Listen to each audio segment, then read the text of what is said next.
రాకాలోకంకి స్వాగతం. ఈ కంటెంట్ మీకు నచ్చినట్టయితే లైక్ చేయండి, మీ బంధుమిత్రులకు షేర్ చేయండి. ఇప్పటివరకు సబ్స్క్రైబ్ చేసుకోకపోతే సబ్స్క్రైబ్ బటన్ నొక్కండి, అదేవిధంగా బెల్ ఐకాన్ని కూడా నొక్కండి.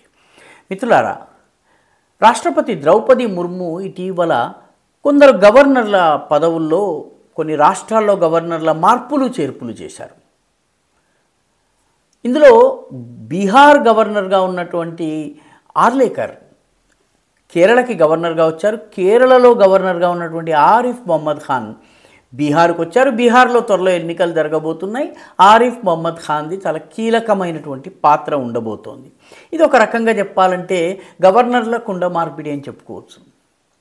మూడవ గవర్నర్ మిజోరాం గవర్నర్ అయినటువంటి కంభంపాటి హరిబాబు గారిని ఒరిస్సా గవర్నర్గా తీసుకొచ్చారు. ఒరిస్సా గవర్నర్గా ఉన్నటువంటి రఘుబర్ దాస్, ఆయన జార్ఖండ్ మాజీ ముఖ్యమంత్రి, ఆయనను రిలీవ్ చేయటం జరిగింది. అంటే ఆయన జార్ఖండ్ యొక్క రాజకీయాల్లో, క్రియాశీలక రాజకీయాల్లో, బీజేపీ రాజకీయాల్లో మరింత ముఖ్యమైన పాత్ర పోషించబోతున్నారు. ఎందుకంటే ఈసారి జార్ఖండ్ ఎన్నికల్లో నాన్ ట్రైబల్ ఏరియాస్ ఏవైతే ఉన్నాయో అక్కడ బీజేపీ పర్ఫార్మెన్స్ బాగా దెబ్బతిన్నది. ట్రైబల్ ఏరియాస్లో దెబ్బతిన్నది, నాన్ ట్రైబల్ ఏరియాస్ని కూడా పూర్తిగా కోల్పోయింది. కాబట్టి ఆ ఏరియా నాన్ ట్రైబల్ ఏరియాస్లో మళ్ళీ పార్టీని బిల్డ్ చేసేందుకు రఘుబర్ దాస్ని ఉపయోగించుకోవచ్చును అన్నది అంచనా.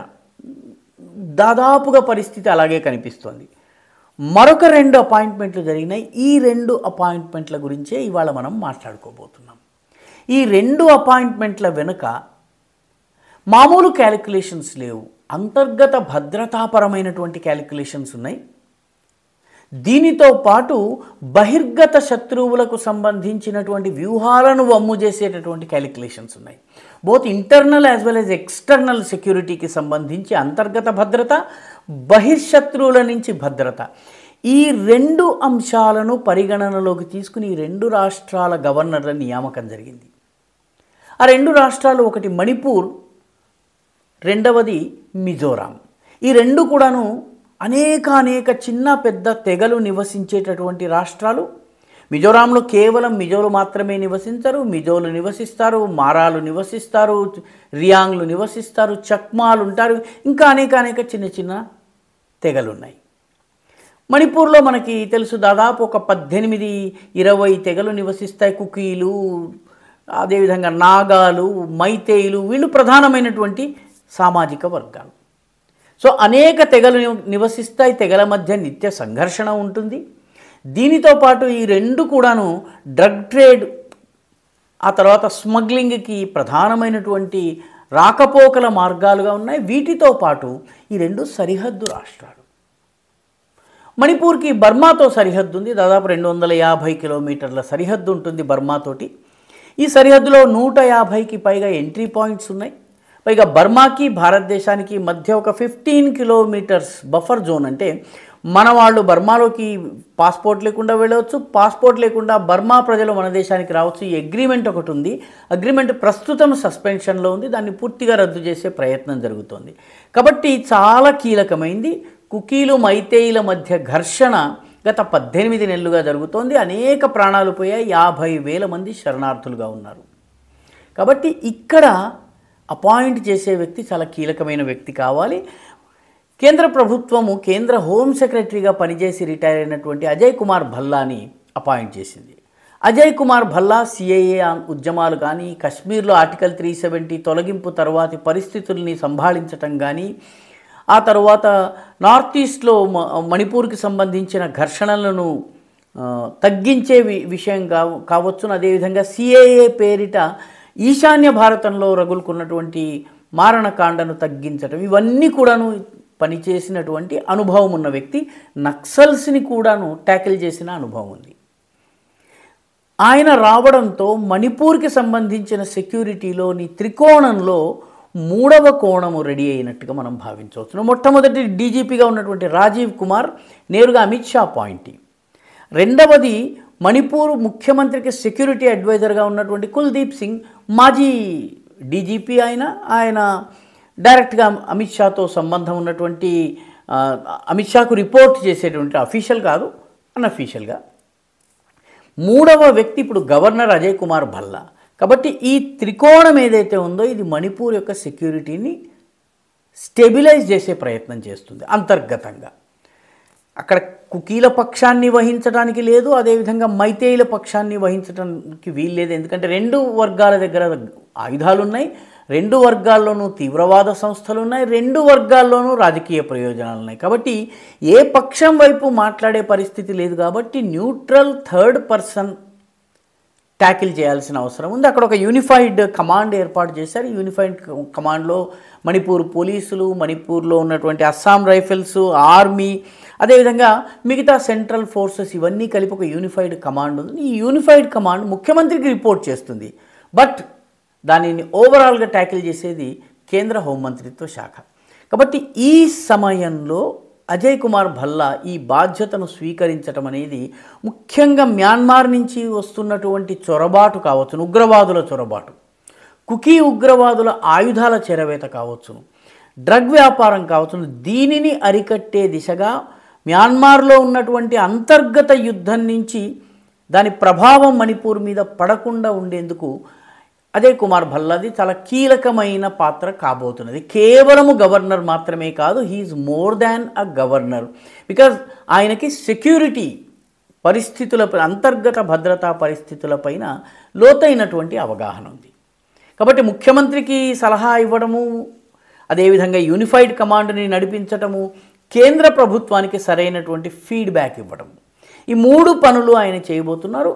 మణిపూర్లోని అలజడి తగ్గే దిశగా ఇదొక చాలా కీలకమైనటువంటి ముందడుగు. మ్యాన్మార్ సరిహద్దు నుంచి సమస్యలు రాకుండా అరికట్టే విషయంలో కూడాను ఇదొక కీలకమైనటువంటి అపాయింట్మెంట్గా మనం భావించవచ్చు. కాబట్టి దీని అంతర్జాతీయంగా ఉన్నటువంటి ఇంపార్టెన్స్ ఇది. రెండవ రాష్ట్రం మిజోరాం. మిజోరాంకి మనము ఇందాకే చెప్పుకున్నాం, అటు బంగ్లాదేశ్ నుంచి బార్డర్ ఉంది, ఇటు మ్యాన్మార్తో బార్డర్ ఉంది. రెండు వైపుల కూడాను మిజోలోని తెగలు, ఉపతెగల జనాభా అటు ఇటు నివసిస్తారు. ఇటు బంగ్లాదేశ్లోని బందర్బన్ కావచ్చును, ఇటు మ్యాన్మార్లో ఉన్నటువంటి ఈ కరేన్, కచిన్ ఈ ప్రాంతాలు చిన్ జనాభా నివసించేది కావచ్చును. ఈ చిన్, మిజో, కుకీ ఇవన్నీ కలిపి ఒక హోమ్ల్యాండ్ కోసము ఉద్యమం జరుగుతున్నటువంటి పరిస్థితి. అదే సమయంలో అమెరికా ఈ ప్రాంతంలో ఒక క్రైస్తవ రాజ్యాన్ని ఏర్పాటు చేయాలన్నటువంటి ప్లాన్ చేస్తోందని బంగ్లాదేశ్ మాజీ ప్రధాని హసీనా వాజెద్ కూడాను ఆరోపించారు. ఈ బందర్బన్ ప్రాంతము, మిజోరాం, మణిపూర్, దాంతోపాటు కుకీ చిన్లు నివసించే ప్రాంతాలు బర్మాలో ఏవైతే ఉన్నాయో వీటన్నిటినీ కలిపి చేయాలనుకుంటున్నారు.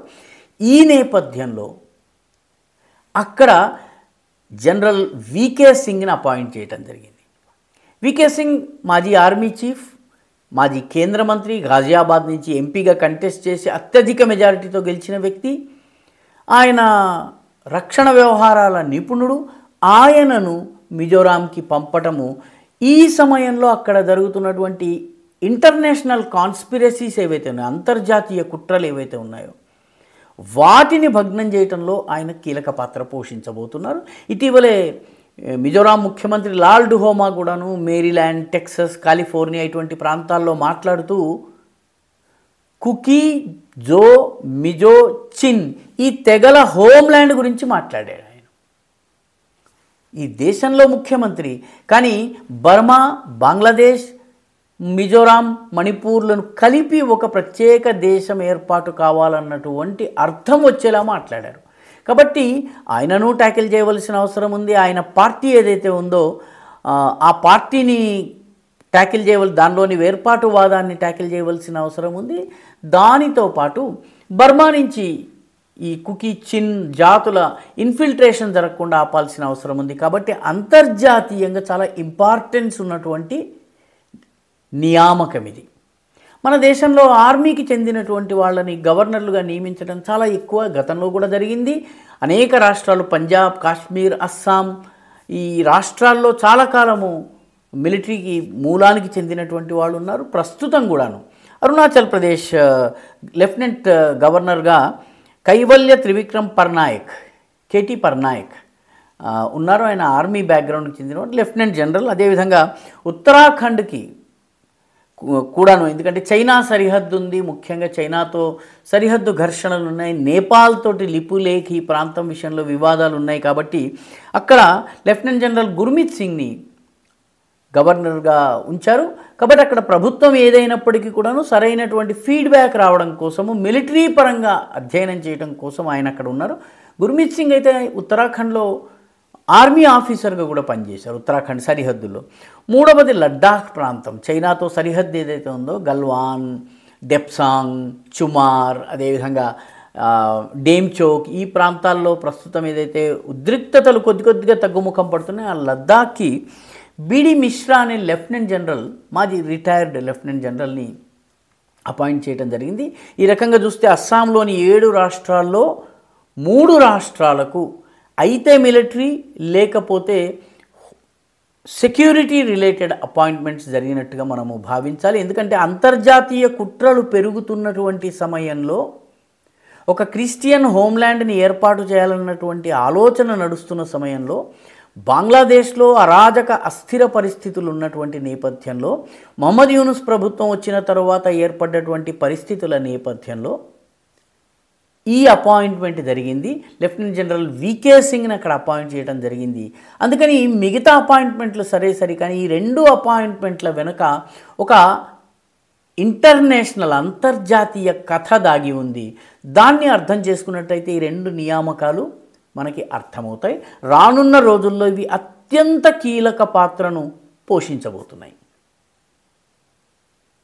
ఈ వీడియో మీకు నచ్చినట్టయితే లైక్ చేయండి, షేర్ చేయండి, ఈ ఛానల్కు సబ్స్క్రైబ్ చేయండి. మీ అభిప్రాయాన్ని కమెంట్ల రూపంలో తప్పనిసరిగా పంపించండి.